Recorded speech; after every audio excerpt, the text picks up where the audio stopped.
أعوذ بالله من الشيطان الرجيم. بسم الله الرحمن الرحيم.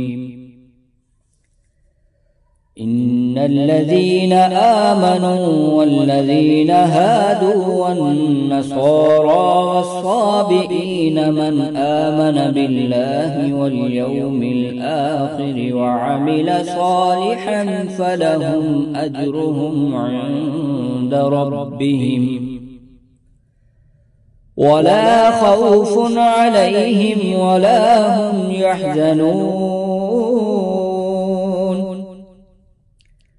وإذ أخذنا ميثاقكم ورفعنا فوقكم الطور خذوا ما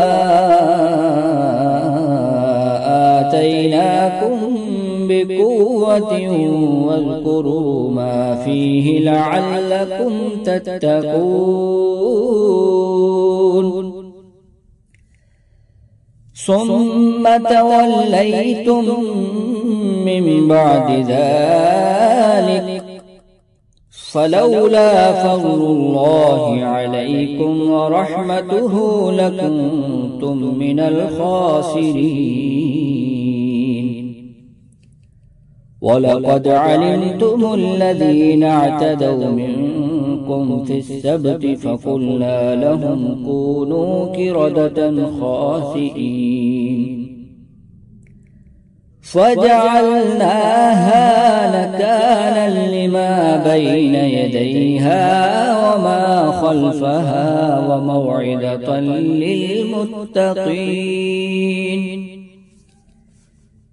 وإذ قال موسى لقومه إن الله يأمركم أن تذبحوا بقرة قالوا أتتخذنا هزوا قال أعوذ بالله أن أكون من الجاهلين.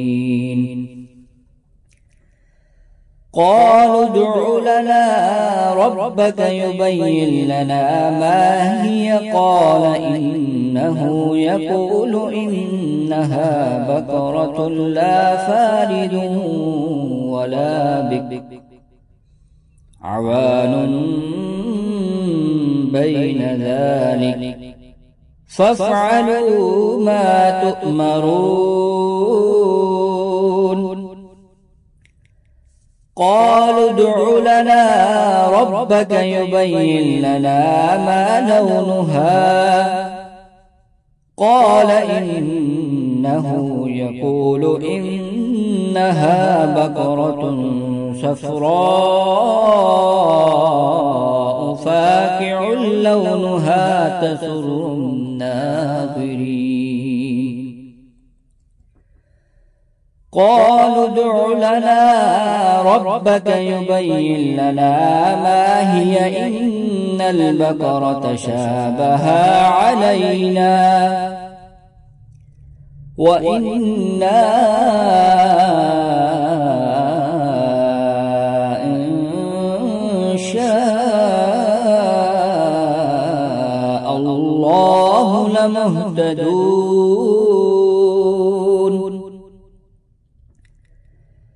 قال إنه يقول إنها بقرة لا ذلول تثير الأرض ولا تسقي الحرث مسلمة لا شية فيها. قالوا الآن جئت بالحق فذبحوها وما كادوا يفعلون.